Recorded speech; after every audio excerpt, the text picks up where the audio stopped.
Today is July the 1st. Why is it hard sometimes to be a citizen? Let's find out together as we talk about God's kingdom in the New Testament.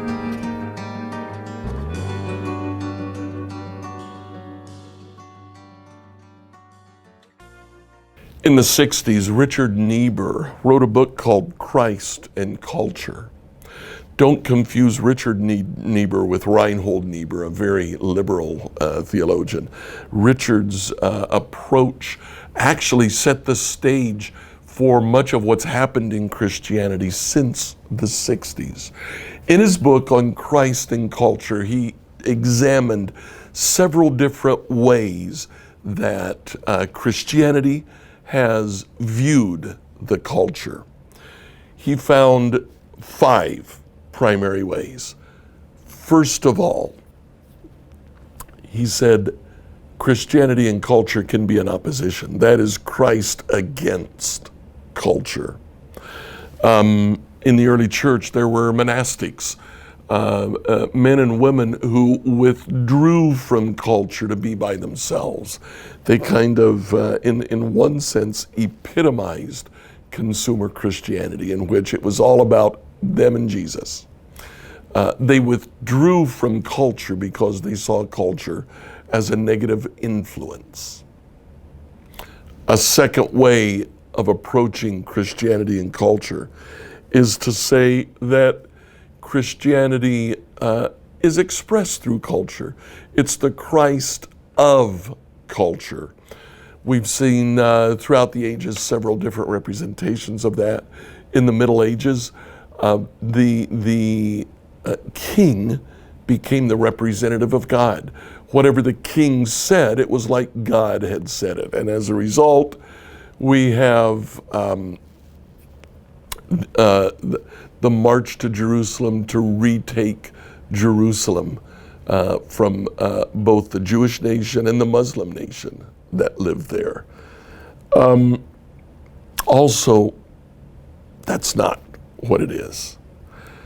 The third relationship, Niebuhr then divides into 3 subpoints, and that's where we get our 5. The third is kind of a synthesis where Christ is above culture. But how is he above culture? This is the major view of the church throughout the ages. Christ is above the culture. The first subpoint says that both Christ and culture can be valid. Sometimes Christ is valid, sometimes culture is valid. Christ fulfills culture is what Niebuhr calls that. The fourth, Christ and culture is in a paradox. And in this, it's the most popular view where people tend to not even recognize a difference between Christ and culture. They live their life sometime embracing one, sometime embracing the other. Niebuhr says what we need is Christ transforms culture. Christ is the epitome. It is the ideal to which we seek to attain, but frequently don't. Niebuhr says that we need to consistently evaluate our culture and allow Christ to change our culture so that our culture can become more like the kingdom of God. Now, what Niebuhr sets up, the followers of Niebuhr then began to talk about countercultural Christianity. What they are saying in that is that there are elements of culture that do not reflect kingdom values, and we must change those elements of culture so that they do reflect them. in thinking about our culture today, I just wrote down some of the things that are different between our culture and Christianity. These are the things that make being a citizen of God's kingdom difficult, because it's so different from the culture that we live in.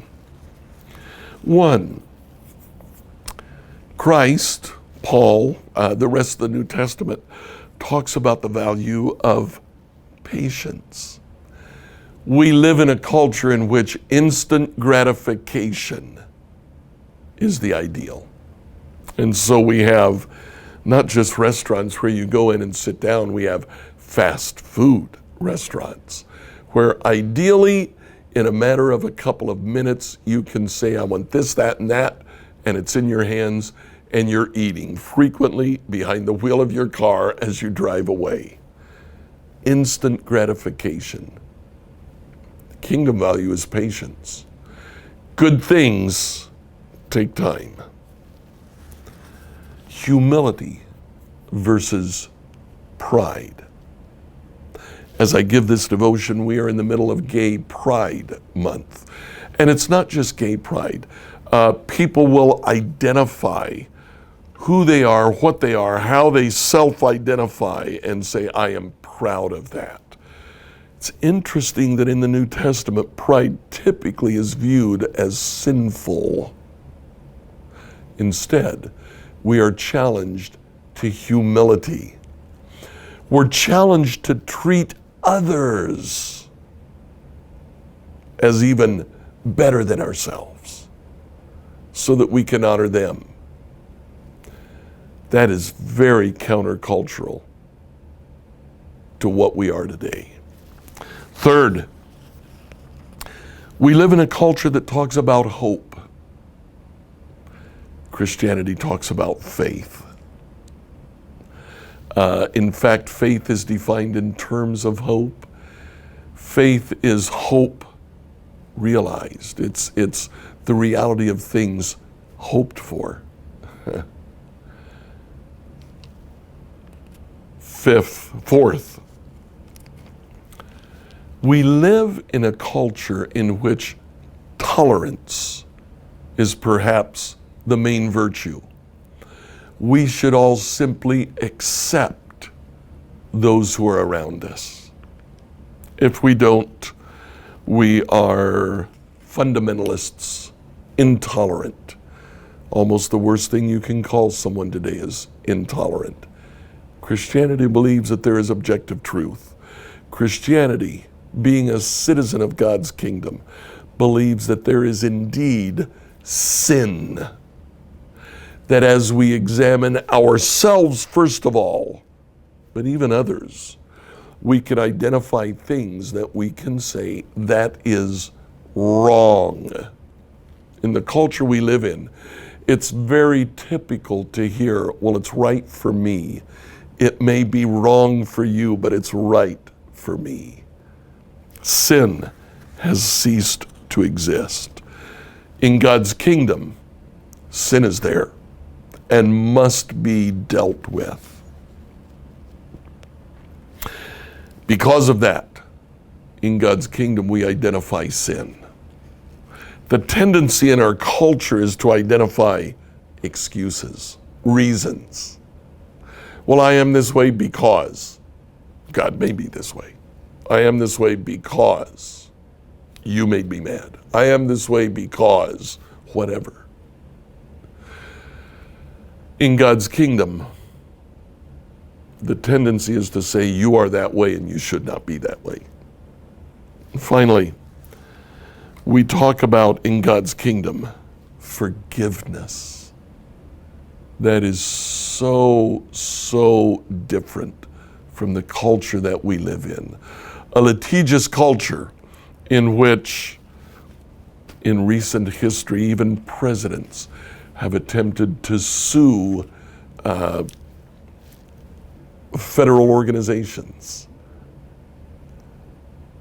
We live in a culture in which the common thing to do is to seek retaliation instead of offering forgiveness. Being a citizen of God's kingdom is difficult because we're called to be different from the culture that we live in. And being different is difficult. So today, how do you view culture? Is Christ transforming your culture? Please like, follow, and subscribe on whatever platform you used to listen to this devotion. Email your questions to us at questions@becomehope.com. Tomorrow, we'll ask, what might happen if I am truly a citizen of heaven?